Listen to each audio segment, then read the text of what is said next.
Is the most important message that I have for the American people. This message is also for Hank Green because every time I talk to you guys about anything science, it doesn't go so well coming from me. In part about flooding and natural disasters, and some of you are going to want to scroll because you're going to think there's no way it's happening in your community, but I promise it is, very likely. Much of my content is about how to fix structures within the government, right? But this is about how to keep you and your family safe and what the actual resources are. Whenever they say that there is an unprecedented flood from here on out in the United States, understand that it really isn't, even if it's record breaking. Understand that in order to be unprecedented, it would have to be surprising scientifically in some capacity. These floods are not. I'm going to teach you about floodplains and America's infrastructure and why you should be scared. But first, I would like to give you a resource. That resource is firststreet.org, firststreet.org. Firststreet.org is really the only scientifically based, credible resource for understanding what natural disaster your home is the most likely to be in. And you will be shocked when it comes to flooding. FEMA and other organizations within the federal government are who draw these floodplains, right? So basically, you can get out of a floodplain sometimes with infrastructure, but our infrastructure is so much worse than most Americans know. And the thing is it's political like everything else. So the scientists, the people that actually know what the fuck is going on, will come and draw these floodplains and make recommendations. And then lobbyists come in, like the Home Builders Association, because they want to build things as cheap and fast as possible, come in and lobby the floodplains. And then even when the floodplains exist, they then lobby, the standards to which that they should be able to build. And this isn't just our homes, this is our infrastructure all around.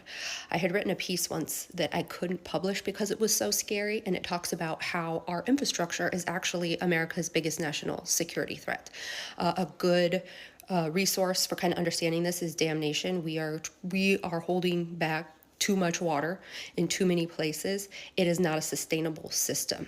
So getting back to what a floodplain is, the FEMA floodplains are only looking at decadal information, right? To see what is the probability it will flood. And then they'll say, okay, so this is a 100-year floodplain. So in the United States, you could build within the 100-year floodplain. Americans think that that means that there is 100, every 100 years that it has the potential to flood. That's not what it means. It's a percentage. It's 1 out of 100, meaning 1% each year. So if you had a 30-year mortgage, for example, you have over a quarter, 25% chance that that home will flood catastrophically. We have a really big problem, right? Because other lobbies have made it so that we're not really researching and accurately depicting the impacts of global warming. And like I said, it's based on decadal information. That decadal information that they're still using is outdated. So there are a substantial amount of homes built in the 100-year floodplain that theoretically are so far beyond that they shouldn't exist. To really drive home how fucked this is, I want you to think about how often this isn't happening in other countries, especially developed countries. In most developed countries, like Japan, for example, you can't build or live unless it's in the 10,000 year floodplain. That firststreet.org considers that our government and infrastructure doesn't is that once an area floods once or is hit with a natural disaster even once, everything changes, whether it's a weakening in the roads, a filling of the culverts, a weakening of the dam, or just the fact that, water wants to go where she wants to go, and where she's been before, she's coming back and worse. Had 3 series go viral on here, and all of them pertain to this subject, but not in a good way. Do you guys remember I called the flood here in South Dakota, and people bullied the shit out of me because they said it's not going to flood? Okay, their homes are gone now. I said Western North Carolina, and then the wildfires in California. And I would get a lot of comments of people saying, well, why don't you go work for the NOAA or do this or do that? Because what I was saying conflicted with what their government was telling them. And I'm like, I don't have beef with the NOAA, the EPA, or any of these organizations. I'm using their data. So that means that politicians have the ability to do this too, and they're not. So that brings me to what a world without FEMA is going to look like, or at least a really weakened one. I'm going to put it all up on Substack because I'm sure you guys are all tired of me talking about this by now. But we're not going to have a national system for how we send alerts out.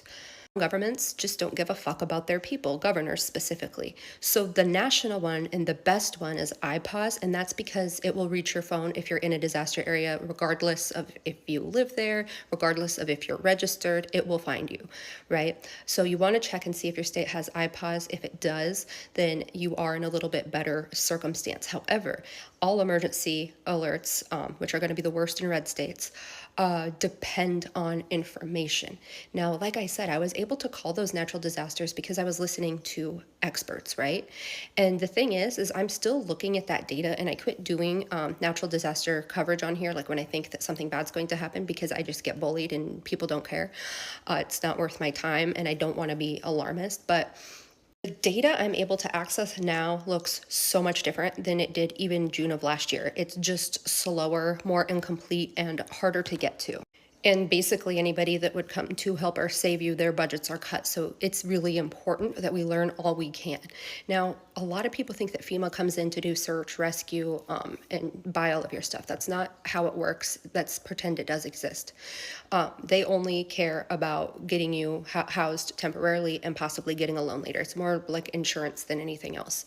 So I'm going to make a list of every single organization and what it is that they replace. I put that up on Substack, but there are also a whole bunch of organizations that come and do things for your community, like build infrastructure and all of that. Most city councils have no fucking clue. They also don't know that you have 30 days from that declaration to get grants, clothes, food, infrastructure help. Some of them rebuild playgrounds. Like, it's very niche, and you guys need to have a list of those things and advocate now, especially if you're in rural America, your small cities. Advocate that your government starts a relationship with those organizations now. And meanwhile, you're going to make a list of all of the organizations that help in a natural disaster with individuals.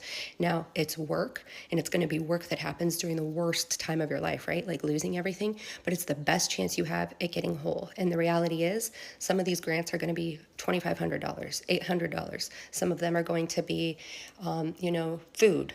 It's tedious, but it's the only way to come out of natural disasters, particularly without FEMA. And particularly when you have a government that doesn't know that this is what they're supposed to be doing.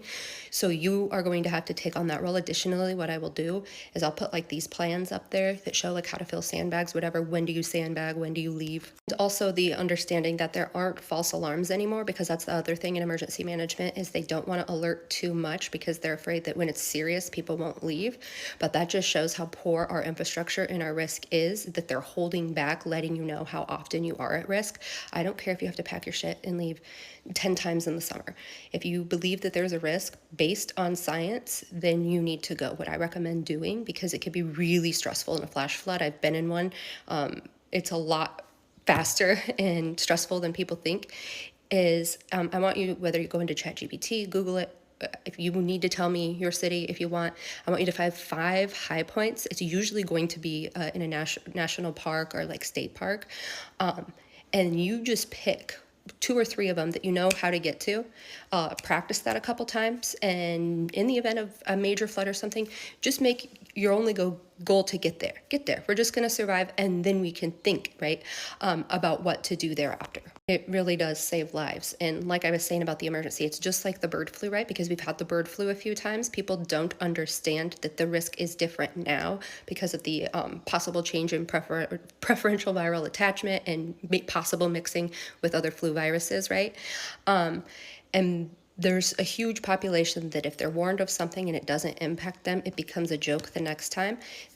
It's not funny anymore. All right, things are serious in the United States, and there are less things in place to help you. So I want you to not be scared, but be prepared. Understand that as hot of a take as this is, I've been talking about infrastructure in Texas and how they're going to be absolutely, in an event like this, it happened. They're going to come out, they're going to say it's unprecedented, an act of God, a 1,000-year flood, whatever. Just know that this was absolutely an unavoidable tragedy, and I don't want that to be any of you.